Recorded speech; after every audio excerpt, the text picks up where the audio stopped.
Triple talaq, triple talaq and nikah halala, triple talaq and nikah halala. Indian కాన్స్టిట్యూషన్లో article 44 deals with uniform civil code.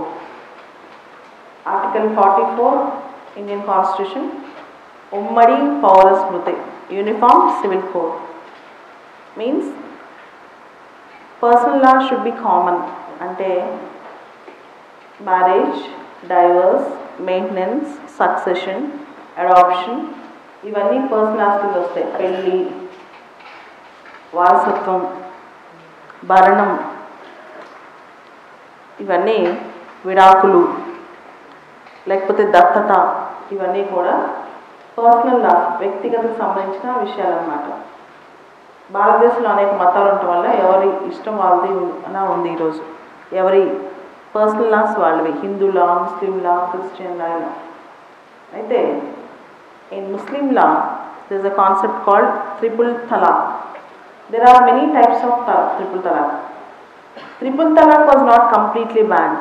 Instant triple talaq was completely banned. Talaq system ban చేయలేదు, instant triple talaq system ban చేశారు. It was ban instant triple talaq. ఇక్కడ triple తలాక్ కాన్సెప్ట్లో ఎవరు ఎక్కువ effect అవుతున్నారు అంటే అమ్మాయిలు, లేడీస్ అన్నమాట. ట్రిపుల్ తలాక్ అనేది ఒక భర్త భార్యకి అరబిక్ లాంగ్వేజ్లో తలాక్ తలాక్ తలాక్ వన్ గోలో చెప్తే తలాక్ బిద్ద ఇన్స్టెంట్ ట్రిపుల్ తలాక్. ఇంతకుముందు ఎలాంటి పరిస్థితి అంటే SMS ఇవ్వచ్చు, వాట్సాప్ ఇవ్వచ్చు, ఎలక్ట్రానిక్ మీడియా వాడేసి ఇన్స్టెంట్ ట్రిపుల్ తలాక్ ఇవ్వచ్చు. అయితే దీనిలో ఒక అవుట్కమ్ ఉంది, ఆ కాంటెక్స్ట్ కూడా మనం గుర్తుపెట్టుకోవాలి. ఒక ముస్లిం పెళ్ళి కనుక రద్దయితే ముస్లిం చట్ట ప్రకారం మ్యారేజ్ ఈజ్ ఏ కాంట్రాక్ట్. పెళ్ళి అనేది ఒక ఒడంబడిక, ఒక ఒప్పందం. మ్యారేజ్ ఈజ్ ఏ కాంట్రాక్ట్, పెళ్ళి అనేది ఒక ఒడంబడిక, ఒక ఒప్పందం అన్నమాట. హిందూ లా ప్రకారం marriage is a secret thing. Hindu లాలో పెళ్ళికి ఒక పవిత్రత ఉంది, కానీ ముస్లిం లాలో మ్యారేజ్ ఈజ్ ఏ కాంట్రాక్ట్. అయితే ఈ కాంట్రాక్ట్ బ్రేక్ చేయొచ్చు, contract can be broken. So civil contract, ఇంకా స్పష్టంగా చెప్పాలంటే సివిల్ కాంట్రాక్ట్ ముస్లిం లా ప్రకారం. అయితే 2017లో సుప్రీంకోర్టు జడ్జిమెంట్ ఇచ్చింది. సాయారా బాను అనే కేసులో 2017లో సుప్రీంకోర్టు జడ్జిమెంట్ ఇచ్చింది. 3:2 మొత్తం 5 జడ్జీల్లో 3 జడ్జీలు చెప్పారు. సో 3:2 జడ్జిమెంట్, ఈ 3:2 జడ్జిమెంట్లో talaq biddat or instant triple talaq is unconstitutional. అంటే ఇన్స్టెంట్గా ట్రిపుల్ తలాక్ చెప్పేసి ఒకటే సిట్టింగ్లో లేదా అరబిక్ తలాక్ చెప్పేసేసి మనిషిని అలా వదిలేయటం అనేది రాజ్యాంగ విరుద్ధం, మానవ హక్కులకు విరుద్ధం అని చెప్పి జడ్జిమెంట్ వచ్చిందనమాట.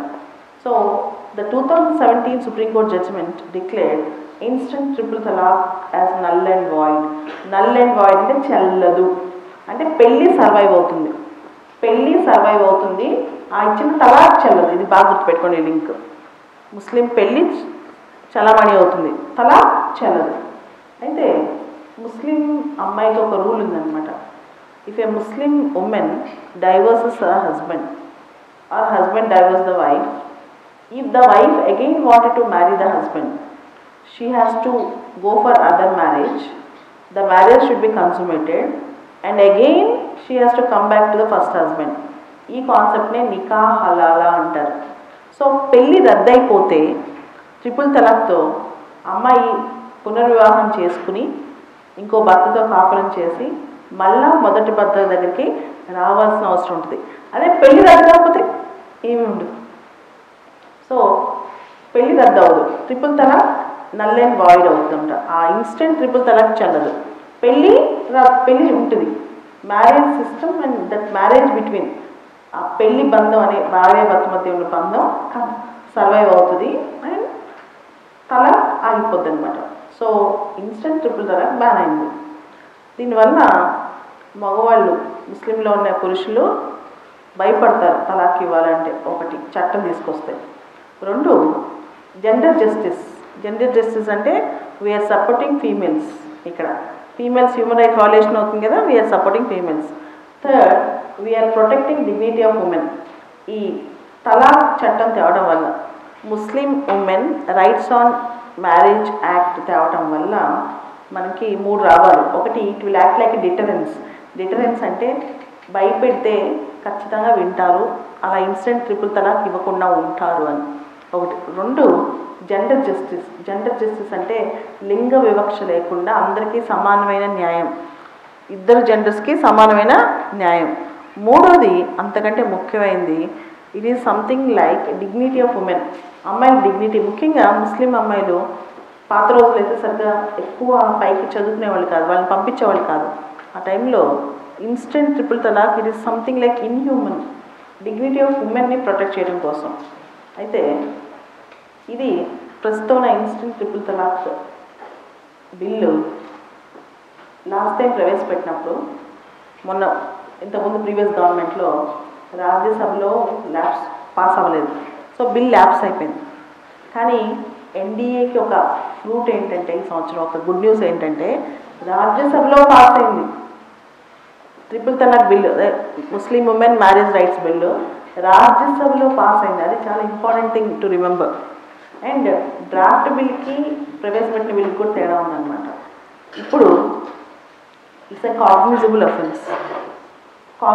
అఫెన్స్ అంటే తలాక్ ఇవ్వటం అనేది, ఇన్స్టెంట్ ట్రిపుల్ తలాక్ ఇవ్వటం అనేది జరిగితే, కంప్లైంట్ వస్తే పోలీస్ ఆఫీసర్ వారెంట్ లేకుండా కూడా అరెస్ట్ చేయొచ్చు. Police officer can arrest without warrant. It's called cognizable offence. Compoundable offence అంటే ఏంటంటే కాంప్రమైజ్ అవ్వచ్చు. కాంపౌండబుల్ అంటే కాంప్రమైజ్కి వీలుంటుంది, వైఫ్ అండ్ హస్బెండ్ కాంప్రమైజ్ అవ్వచ్చు అనమాట. అలానే బెయిల్ కూడా ఇస్తారు, కావాలంటే బెయిల్ కూడా ఇస్తారు. ఎలా ఇస్తారంటే, మెజిస్ట్రేటు వైఫ్ని విన్న తర్వాత బెయిల్ కూడా ఇస్తారనమాట. బెయిల్ ఇవ్వకూడదని ఏం లేదు. 3 సంవత్సరాల వరకు శిక్ష పడుతుంది, 3 సంవత్సరాల వరకు జైలు శిక్ష, 3 years ఇంప్రిజన్మెంట్. సో ఇది క్వశ్చన్. అయితే కంప్లైంట్ ఎవరు ఇవ్వచ్చు దీని కింద? కంప్లైంట్ విక్టిమ్ అంటే వైఫ్ ఇవ్వచ్చు, లేదా wife relatives by blood or by marriage. Wife relatives by blood or by marriage. అయితే and there is a provision, ఇదే బిల్లులో మహిళకి సబ్సిస్టెన్స్కి భర్త ఇవ్వాలి అని కూడా ఉంది. మహిళ బతకడానికి సబ్సిస్టెన్స్ కోసం భర్త మనీ ఇవ్వాలి అని ఉంది. దాంతోపాటు పిల్లల కస్టడీ కూడా, వాటి గురించి కూడా చర్చించారనమాట. They have discussed about even custody of the children. పిల్లల కస్టడీ గురించి కూడా డిస్కస్ చేశారు. ప్రస్తుతం నేను చెప్పాను కదా, పోయిన పార్లమెంట్లో బిల్ పాస్ అవ్వలేదని ఆర్డినెన్స్ వేశారు. తర్వాత దానిపైన ఆర్డినెన్స్ జారీ చేశారు. ఆర్టికల్ 123 ప్రకారం ఆర్డినెన్స్ జారీ చేశారు. ప్రెసిడెంట్ ఆర్డినెన్స్ చేశారు, రామ్నాథ్ కోవింద్ రీప్రమల్గడ్ కూడా చేశారు దాన్ని. అయితే దీని మీద చాలా కాంట్రవర్సీస్ ఉన్నాయి. ఈ ఇన్స్టెంట్ ట్రిపుల్ తలాక్ బిల్ మీద చాలా కాంట్రవర్సీస్ ఉన్నాయి. First controversy, according to Muslim law, marriage is a civil contract, but you have made it as a breaking of the marriage, you made it as a criminal offence. Muslim లాలోనే చెప్తుంది marriage అనేది contract, civil contract అని. నువ్వు దాన్ని criminal offence చేసేసావు. You made it as a criminal offence. This is the first point. Civil contract versus criminal offence. Second point, వైఫ్కి భర్త వదిలేసాక డబ్బులు ఇవ్వాలి అని చెప్పావు. భర్త తీసుకెళ్ళి జైల్లో పెడితే ఏం జరుగుతుంది? భర్త ఎక్కడి నుంచి డబ్బులు ఇస్తాడు? భార్యకి భర్త మనీ ఇవ్వాలి, సబ్సిస్టెన్స్ అలవెన్స్ ఇవ్వాలి. కానీ భర్తను తీసుకెళ్ళి జైల్లో పెడితే ఓకే, భర్త పైన కేసు, భార్య పైన కేసు, దాంతో లాయర్ చుట్టూ తిరగటం, కోర్టు చుట్టూ తిరగటం. ఒక ఎంపీ ఏమన్నారంటే, మొత్తం ముస్లింల యొక్క మ్యారిటల్ రిలేషన్స్ని దెబ్బతీసే విధంగా ఉంది ఈ చట్టం. It is actually spoiling the Muslim families, making them not only social deprived but also economically deprived. ఆర్థిక పరంగా కూడా విపరీతంగా దెబ్బతింటారు అని చెప్పారు. మూడోది, they have not properly defined. అంటే సుప్రీంకోర్టు ఏం చెప్పింది, it is null and void అంది. కానీ ఇల్లీగల్ ఎలా చేసింది? చెల్లని దాన్ని చట్టవిరుద్ధం ఎలా అంటారు? Null and void. కానీ క్రిమినల్ అఫెన్స్ అని సుప్రీంకోర్టు కూడా చెప్పలేదు. దాంతోపాటు ఇక్కడ we need to have a strong law dealing with the human rights of women rather than this type of things. And ఇదే విధంగా అన్ని చట్టాలు అమ్మాయికి సపోర్ట్ చేస్తూ వస్తే either spouse, ఇప్పుడు అబ్బాయి అయినా అమ్మాయి అయినా భార్యనో భర్తను వదిలిపెట్టేస్తే దానికి చట్టం ఎందుకు రాకూడదు? We need to have such a strong law, right? మనకు కొంచెం మంచి స్ట్రాంగ్ లా అలాంటి లా కూడా అవసరం అవుతుంది కదా. సో దీన్ని కూడా మిస్ చేశారు. దాంతోపాటు కొత్తగా వచ్చేది ఏంటంటే instant and irrevocable marriage, instant irrevocable divorce, instant irrevocable divorce. దీన్ని మాత్రమే ఆపారు. మిగతా రకాల వాటిని ఏం ఆపలేదు, మిగతా వాటన్నిటిని ఏం ఆపలేదు అనమాట. సో ఈ బిల్లులో ప్రత్యేకంగా నికా హలాలా అనే పద్ధతిని కూడా డిస్కరేజ్ చేస్తున్నారు. పూర్తిగా కొట్టిపారలేదు. నికా హలాలా మీద కేసు జరుగుతుంది. ఈ బిల్లులో నికా హలాలాని డిస్కరేజ్ చేస్తున్నారు. అంటే అసలు మొదటి పెళ్ళే ట్రిపుల్ తలాక్, ఇన్స్టెంట్ ట్రిపుల్ తలాకే రద్దు కాకుండా ఉంటే, అంటే ట్రిపుల్ తలాక్కే వ్యాలిడిటీ లేకపోతే, మ్యారేజ్ రద్దు కాకుండా ఉంటే, పెళ్ళే రద్దు కాకుండా ఉంటే అమ్మాయి వేరే వ్యక్తిని వివాహం చేసుకోవాల్సిన అవసరం రాదు. తర్వాత తిరిగి భర్త దగ్గరికి వచ్చే అంత సీన్ లేకుండా డైరెక్ట్గా ఆ పెళ్ళే రద్దు కాదు. ఫస్ట్ మ్యారేజ్ సర్వైవ్ అవుద్ది. కాకపోతే ఏమవుద్ది, ఫస్ట్ మ్యారేజ్ ఆగిపోతే మళ్ళీ ఇంకో పెళ్లి చేసుకుని మళ్ళీ భార్య భర్త దగ్గరికి రావాలి. ఇదంతా ప్రాబ్లం లేకుండా నికా హలాలాని డిస్కరేజ్ చేసే విధంగా కూడా ఉంది ఈ బిల్ అనమాట. ఇది instant triple talaq are తలాకి biddat. అయితే యూనిఫామ్ సివిల్ కోడ్ అని చెప్పి మనం డిస్కస్ చేసాం. ముస్లిం ఉమెన్లో మీకు ఎంతమందికి యూనిఫామ్ సివిల్ కోడ్ కావాలి అంటే, మాకు డైరెక్ట్గా యూనిఫామ్ సివిల్ కోడ్ ఏమి అవసరం లేదు, ఇలాంటి 1-2 మార్పులు చేస్తే చాలని చెప్తున్నారు చాలామంది. Including all India Muslim personal law board సంబంధించి women, all India Muslim women associations, వీళ్ళందరూ కూడా డైరెక్ట్గా వాళ్ళు అడగట్లేదు మాకు యూనిఫామ్ సివిల్ కోడ్ కావాలని. They not asking for uniform civil code, they asking for 1 or 2 changes. అర్థమైందా?